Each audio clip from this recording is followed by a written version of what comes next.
Halo adik-adik, berjumpa kembali bersama kakak dalam pelajaran fisika.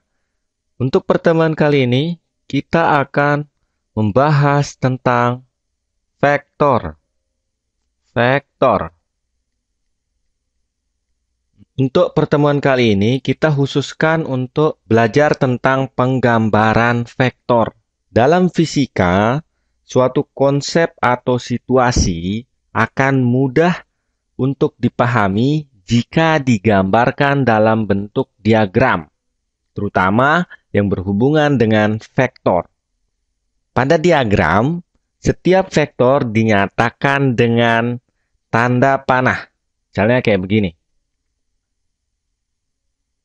Seperti ini. Jadi tanda panah ini akan menunjuk ke arah tertentu. Misalnya saja sana ke arah kanan. Kemudian ke sini. Ke arah kiri.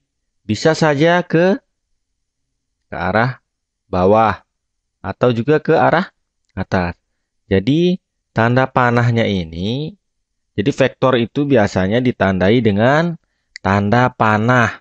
Tanda panah ini menunjukkan arah vektor itu. Jadi komponen-komponen di sini, tanda panah ini memiliki yang pertama yang namanya adalah tanda panah ini. Ujungnya. Ujung ini menyatakan arah.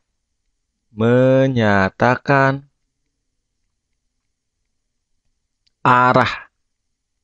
Kemudian ada yang namanya titik tangkap atau pangkal yang ini. Jadi bagian-bagiannya itu pertama bagian dari sebuah vektor, bagian dari ini adalah titik pangkal atau titik tangkap. Titik tangkap. Bagian dari vektor pertama ujung atau panah. Dan kedua adalah titik pangkal. Jadi bagian-bagian vektor itu adalah titik tangkap dan ujungnya. Jadi vektor ini memiliki besar dan arah. Vektor memiliki besar dan arah. Vektor itu memiliki besar dan arah.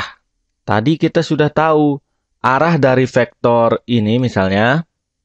Vektor ini ke kanan ini ditunjukkan oleh arahnya itu ditunjukkan oleh arah tanda panah. Tanda panah.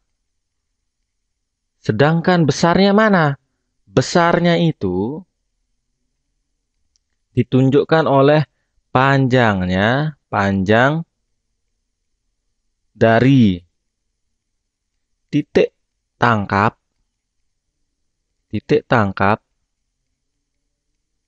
sampai tanda panah. Jadi besarnya vektor ini ditunjukkan oleh besar dan arah vektor, arahnya ditunjukkan oleh arah tanda panah dan besarnya ditunjukkan oleh panjang dari titik tangkap sampai dengan nih, tanda panah ini, ujungnya panah. Nah, jadi besarnya itu yang mana? Besarnya itu adalah yang ini. Nah, sampai sini. Inilah besarnya vektor.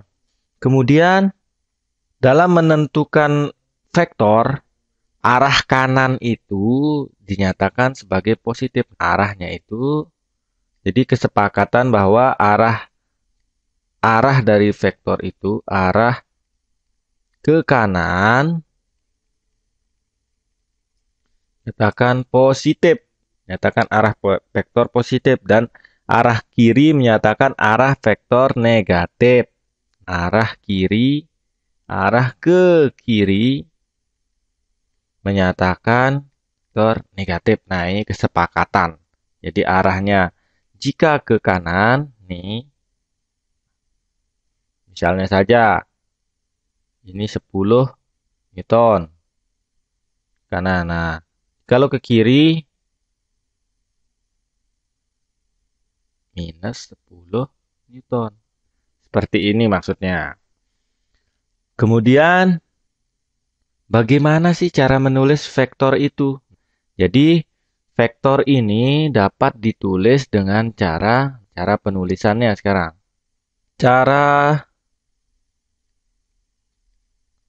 penulisan suatu vektor. Bagaimana caranya? Pertama, bisa kita tulis dengan huruf tebal.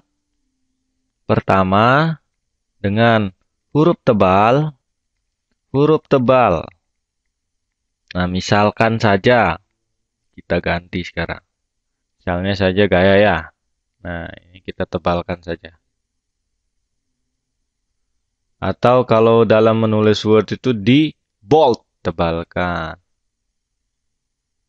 Kemudian kecepatan misalnya. Kecepatan kita tebalkan. Seperti ini. Atau percepatan misalnya. Tebalkan saja A-nya. Seperti ini. Nah, cara menulisnya. Atau dengan cara apa jika digunakan huruf tebal itu agak rumit? Yaitu dengan cara diberi tanda panah di atasnya. Yaitu diberi tanda panah. Diberi tanda panah.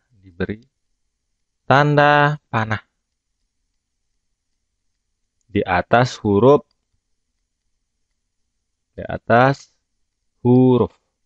Contohnya apa? Misalnya gaya ya. Gaya itu, nah, tidak perlu ditebalkan tapi. Nah, diberikan tanda panah seperti ini. Kemudian kecepatan. Seperti ini, percepatan.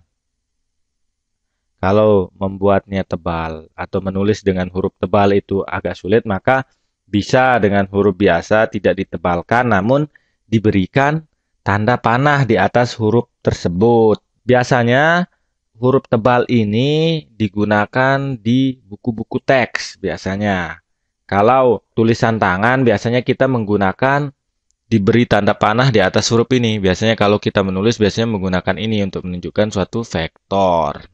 Kemudian besarnya sekarang, nilai besar atau vektor, nilai besar suatu vektor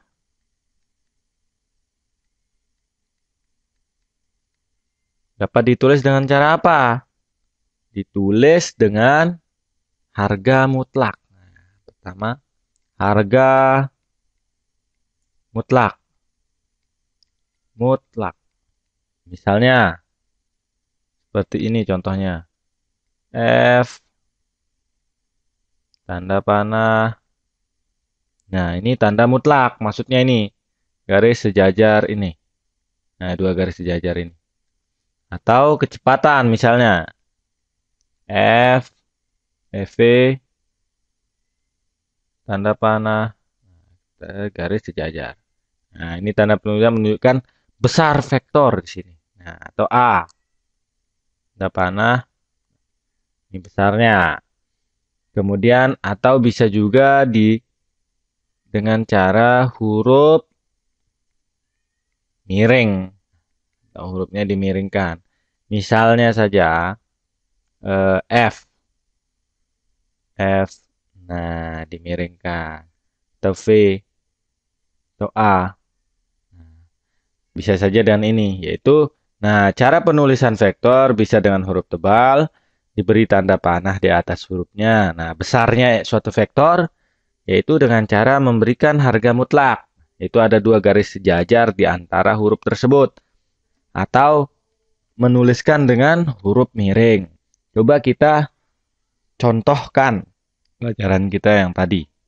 Misalkan saja, Kakak menggambarkan vektor seperti ini.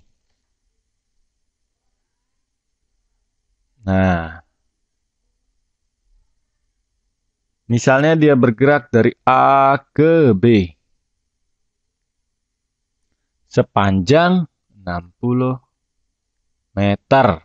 Jadi misalkan kita gambar ini.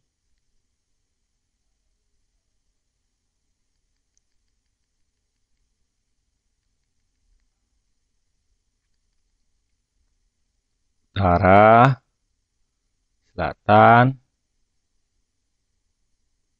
timur, barat. Misalkan saja ini adalah 45 derajat. Maka vektor ini arahnya kemana? Arahnya ke 45 derajat dari timur. 45 derajat dari timur. Kemudian, misalnya panjangnya ini adalah 3 cm. Misalkan saja 3 cm. Berarti ini menggunakan skala. 1 cm-nya itu mewakili 20 meter. Karena panjang sebenarnya adalah 60 meter. Jadi, untuk pertemuan kali ini, kita hanya membahas cara menggambarkan vektor. Yang mana vektor itu dapat dituliskan dengan dua cara, yaitu dituliskan dengan huruf tebal dan dituliskan huruf kemudian diberikan tanda panah di atasnya. Kemudian, besar vektor dapat ditulis dengan harga mutlak atau memiringkan huruf. Dan vektor itu memiliki komponen ujung dan titik tangkap. Ujung panah menunjukkan arah vektor, sedangkan panjang dari titik pangkal ke ujung panah adalah besarnya vektor. Untuk pertemuan kali ini kakak cukupkan sampai sekian. Terima kasih atas perhatian adik-adik. Sampai jumpa pada pertemuan selanjutnya.